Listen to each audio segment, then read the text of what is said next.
Hey, what's good, self-direct investors? I hope you're all doing great, and I want to welcome you back to my channel. If you're new here, my name is Jordan. I'm the mind behind Make More Capital, and today we're coming at you with the midweek update in the world of cannabis. Now, before we jump in, if you enjoy this video or you learn something, please just leave a like on it as it really helps out my channel.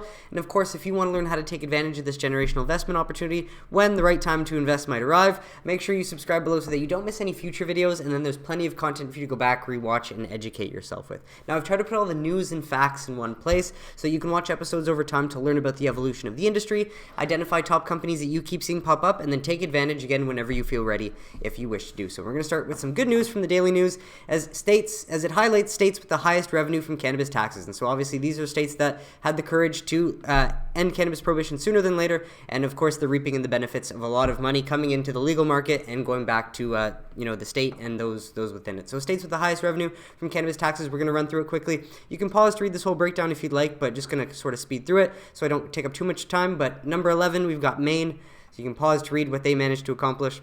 Number 10, California, and you can pause to read how much they're bringing in.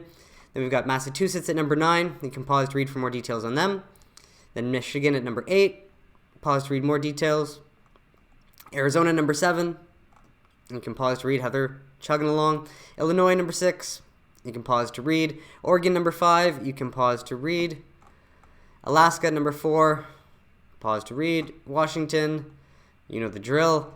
Nevada, struggling with sales, but not in tax revenue. Good for them. And then number 1, Colorado, of course, the most mature market in the country. And so obviously Colorado is sort of the blueprint for the rest of them, but the good thing is there's 50 different states. There's a lot of potential for a variety of different markets and a lot of growth to come. But so this one comes from Kiplinger. I just wanted to share a brief summary. Weed legalization supported by most U.S. voters. Now we know this, but just trying to relay the facts of what the reality is on the ground, despite what's being said or what we're not seeing in the media. As taken a page from my book, This Week in Cannabis Investing, but we know that support is quite large. Support among Americans for federal cannabis legalization continues to grow, and so just to relay, according to a new survey conducted by polling firm Data for Progress, most voters, be they Republican, Democrat, or Independent, support legalizing recreational cannabis at the federal level, and the survey found that 65% of Americans are in favor of the legalization of cannabis.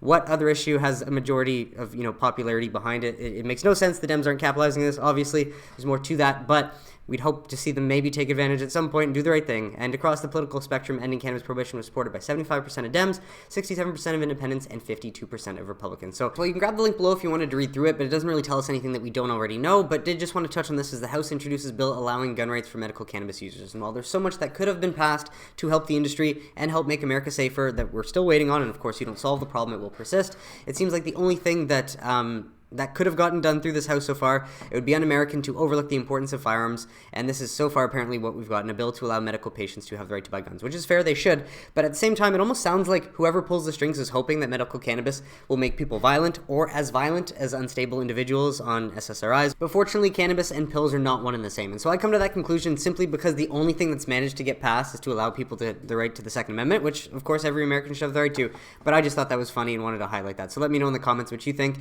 There's a bit more, but just going to pause here as we got an update from Minnesota as they passed through their second committee. Last time we did an update there, and then Connecticut surpasses 2 million in legal cannabis sales that I covered last week. So you can pause to read. Otherwise, the link is below in the description. But moving through, just wanted to share this one from Cannabis Wire, a new good source that I found recently, and I'm sure I've come across them before, but highlighting Scoop, two new major financial institutions registered to lobby on the Safe Banking Act. According to Cannabis Wire's analysis of lobbying disclosures, and while I hate to bring up the Safe Banking Act after all we've been through, it is worth highlighting. They provide a summary down here is that the new edition includes American Express and Citizens Bank, which is noteworthy. And so only once before has a major credit card company lobbied on cannabis banking, and it was MasterCard Worldwide. And obviously, these credit card companies would make so much money off of every transaction. They might as well just adopt everything that they can legally into the system, get the cash off the streets as well and save lives.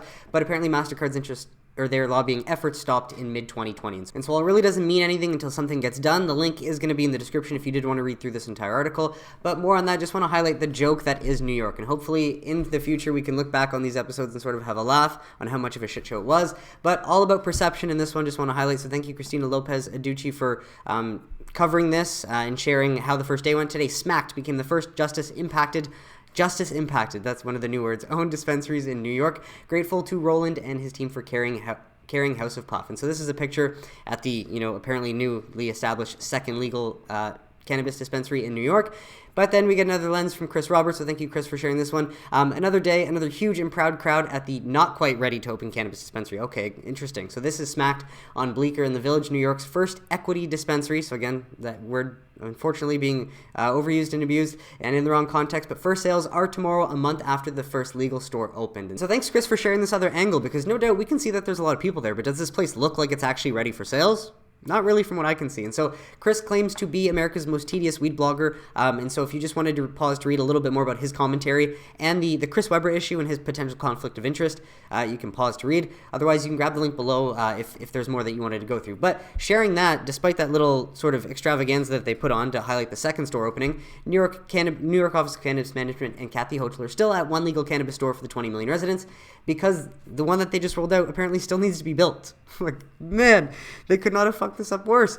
And so this story from the city.newyork.nyc, newest legal cannabis shop pops up in Greenwich Village, but will close for construction, essentially. So you can grab the link below if you want to read through, but it's hilarious just to highlight, again, the perception versus the reality. It's infuriating, especially for us that have been following this and understand that it's, like Jeff Schultz highlights here, it's not that complicated. Now, I don't claim to have solutions. Obviously, Jeff seems to have one that's pretty reasonable here. It'd be great if New York would, follow some of his ideas and implement something to try and tackle the 1,400 trap shops. But he's highlighting that it doesn't have to be. You can remove the 1,400 shops by legislating landlord liability, $25,000 daily fine for leasing to an unlicensed cannabis retailer, and Fed criminal referral for violating Cole Memo priorities, RICO, which I don't actually know what it means, etc. And so he adds, you can allocate the proceeds from the landlord fines to the DASNY fund and community reinvestment fund, and that's how New York could potentially get some of the funding that they were not able to get from banks that realized that it was a shitty idea to lend to this unfortunate project in New York in the first place. And so more on this one from the NewYorkPost.com. I just wanted to share this though, because obviously we can fix this. Unfortunately, it just takes time,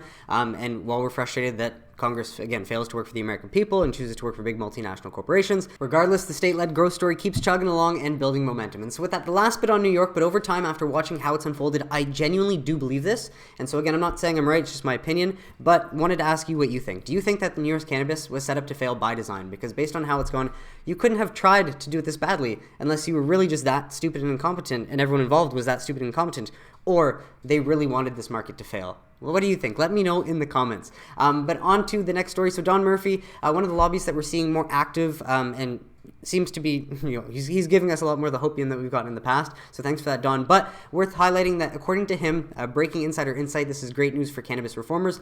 Of the 7 returning House GOPs on the Powerful Rules Committee, 4 voted for Safe Banking Act in the past. So again, not trying to bring any hopium back into the picture, but just highlighting what Don Murphy, an active lobbyist in DC, does see as beneficial for the industry overall, especially based on what happened in the election and who's taking over in the House. And so, yeah, a little bit on that, just wanted to share, but also happy to share this is Nats Vertig, who writes for Politico, and obviously I've featured in the past.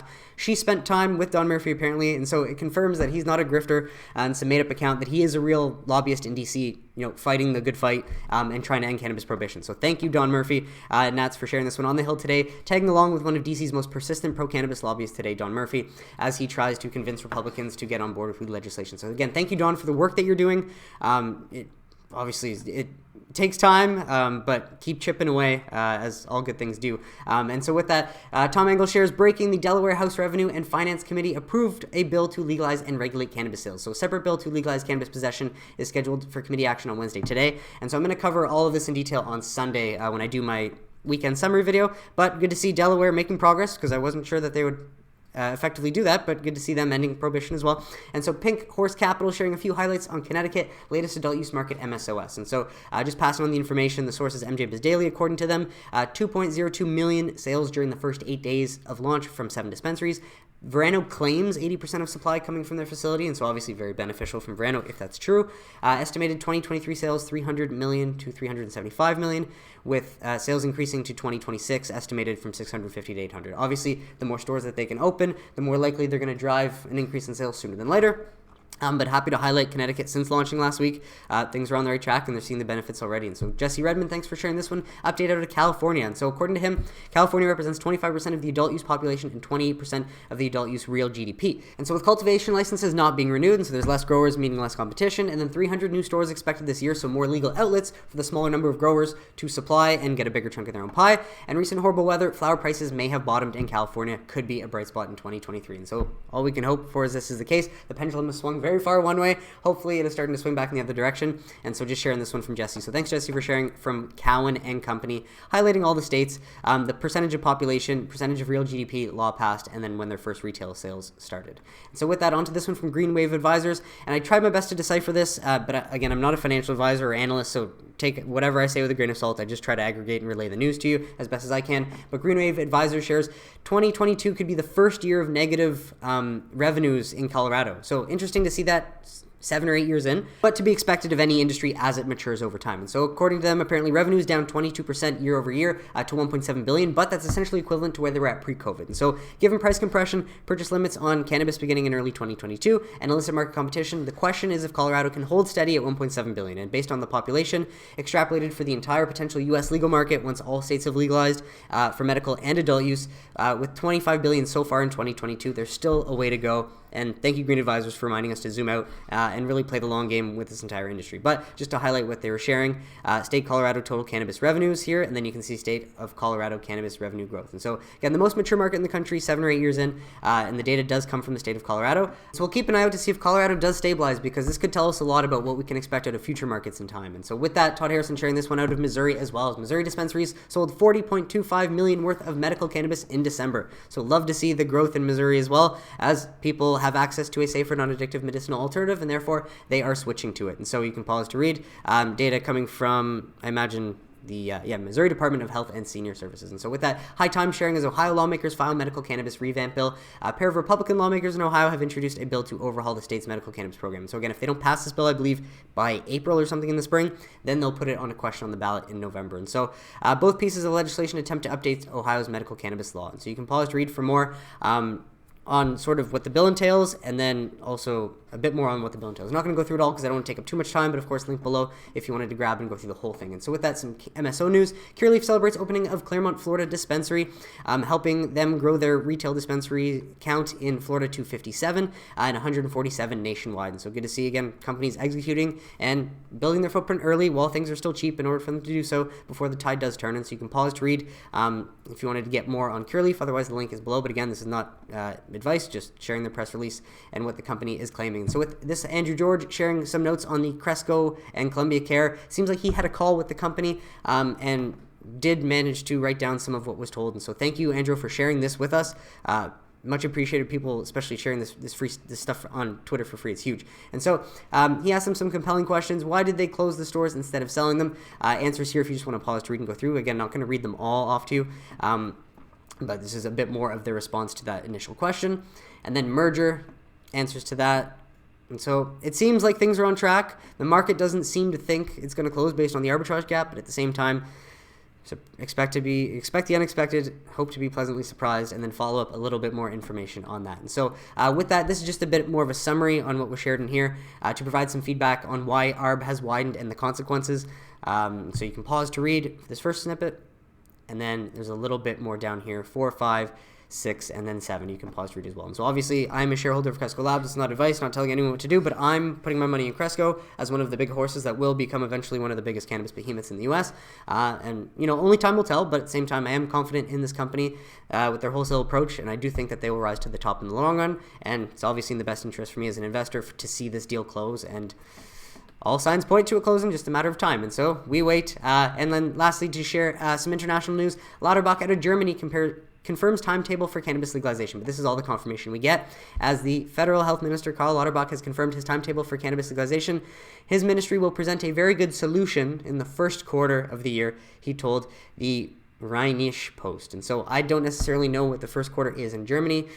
Imagine it's probably in the spring. So if you happen to know when the first quarter is, please let me know in the comments so we can sort of get the month exactly. But would expect that this could be in the coming next season. And so with that, Tom Blickman, thanks for sharing this one, highlighting the outlines of a law on the regulated cannabis market in the Czech Republic should be ready by the end of March. And so we love to hear it. Not going to go through the whole story though, because while we've heard this from other places like Mexico, I want to actually report once they get something done. And so great to hear this out of the Czech Republic, and hopefully I'll have something for you in March as a bit of an update on this. And so lastly, thank you Deepak Anand for sharing this one. This is a study that was done in France apparently and published in an article based out of the Netherlands recently, highlighting what the study found: 91% of patients positive about medical cannabis experiment, especially effective in pain management and palliative situations, which we love to hear as well. More data that we can, of course, collect and highlight the medical benefits, the better. Our argument is to try to deschedule cannabis sooner than later and give the plant back to the people where it belongs in the first place. But that is it for today's episode, folks.